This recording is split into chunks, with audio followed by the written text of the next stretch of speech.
Good evening and welcome to our Conversation with the Candidate series. I'm Adam Sexton. Our guest this evening is entrepreneur Andrew Yang. And tonight we'll be getting to know Mr. Yang and where he stands on key issues.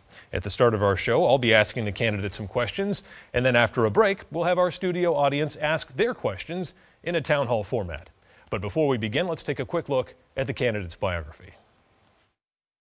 Andrew Yang was born in upstate New York and graduated from Phillips Exeter Academy here in New Hampshire in 1992. He studied economics and political science at Brown and went to law school at Columbia. Yang worked for a healthcare startup and ran a national education company. He then founded Venture for America, an organization helping entrepreneurs create jobs in cities like Baltimore, Detroit, Pittsburgh, and Cleveland.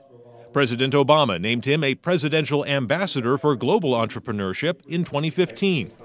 Yang believes that new technologies, including software, robots, and artificial intelligence, are eliminating jobs, and that the U.S. must act now to deal with the reality that Americans are at risk of permanent unemployment.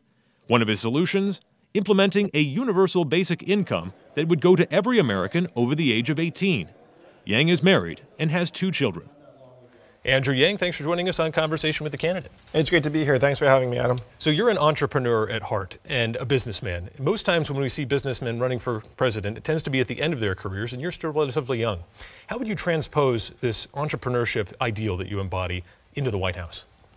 Well, the reason why I'm running for president is that I don't think we have that much time. And if you look at what's happening with new technologies around the corner, self-driving trucks are being tested in the Midwest right now, and driving a truck is the most common job in 29 states. My friends in Silicon Valley tell me that we are 5 to 10 years away from robot trucks hitting the highways in earnest. So the reason I'm running for president right now is that unfortunately our government is years behind the curve and we need to catch up as fast as possible.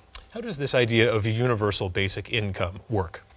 Well, the way it works, and it's a very old idea, Thomas Paine was for it at the founding of the country, Martin Luther King, Milton Friedman were for it in the 60s and 70s, and Alaska's had a dividend in effect for 37 years where everyone in the state gets between $1,000 and $2,000 a year, no questions asked.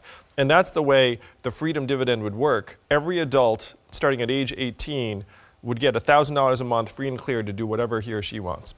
What do you say to those people who contend that this is somehow antithetical to the American ideal of independence, that this would somehow foster a level of nationwide government dependence that would kind of shift things in a negative way? It's actually the exact opposite. And this is one reason why Milton Friedman, the leading conservative and libertarian economist, championed this idea. Because putting $1,000 into everyone's hands, the freedom dividend, would increase individual freedom and economic autonomy. It would also lead to hundreds of thousands of new jobs and businesses being formed here in New Hampshire and around the country. You write in your book, The War on Normal People, that there is a geographic problem in this country. So much wealth and opportunity is being concentrated at the coasts, and the interior of the country, rural America, is suffering.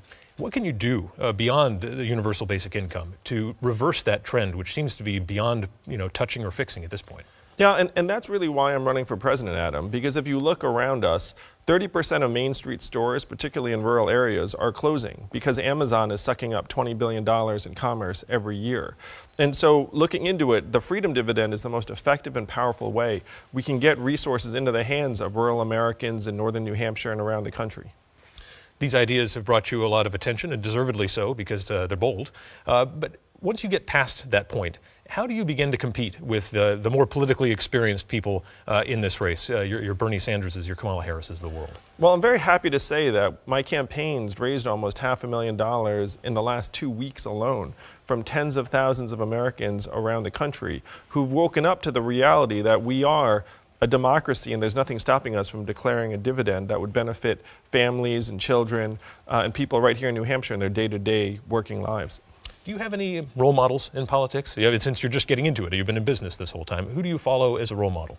Well, as you know, I was an appointee in the Obama administration. But I'm the godfather to Teddy Roosevelt's great-great-granddaughter.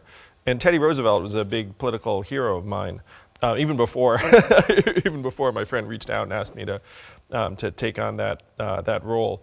I think Teddy Roosevelt, his attitude of just trying to get things done and not regarding partisanship as his primary guidepost is really admirable. Speak softly and carry a big stick.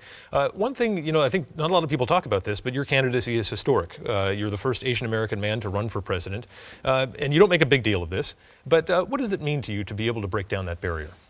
You know, as you say, I mean, my race is not central to my candidacy at all. But I will say that I believe in 2019 and 2020, a candidate who understands how technology is transforming our way of life is going to be very important. And most of our candidates, no knock on them, but they don't understand technology in the same way that I do. And I think that is tied in with my experience and what I've done throughout my career. Okay, Andrew Yang, we're going to dig deeper into the policy soon here. Thanks for talking on set. And coming up after the break, we'll be going to our studio audience and bringing them into this conversation. Stay with us.